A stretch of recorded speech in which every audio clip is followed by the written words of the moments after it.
Здравейте! Аз се включвам, защото съм много щастлива. От известно време имах желание да пробвам нещо да направя, да сътворя. Обаче се някак си отлагах, защото си мислех, добре, аз с дясната работя постоянно и правя някакви неща.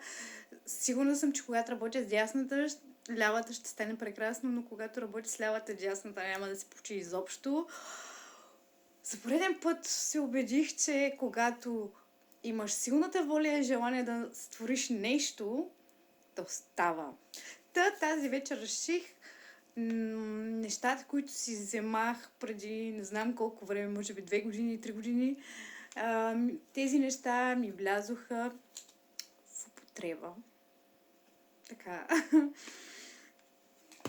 И сътворих много красиво и нежно. Стана наистина много добре, като за първи път пробва да си сътворя сама маникюра. Съм много щастлива и доволна от себе си. Това така. Аз се включих не е толкова да ви се похваля, колкото да ви кажа, че когато имате желание за нещо и го правите от сърце и душа и се раздавате на макс, нещата винаги се получават и никога не се отказвате.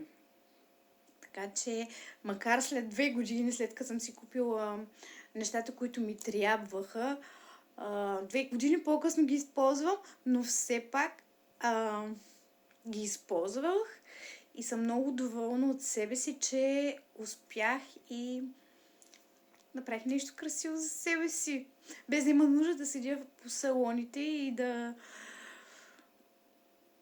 чакам там. Аз обичам да се седя вкъщи и докато си творя нещо, да си слушам нещо интересно, с което мога да пък да израствам, да надграждам себе си. Така че това е още нещо, което ще правя вкъщи с удоволствие, без да има нужда да съм навънка и да трябва да седя някъде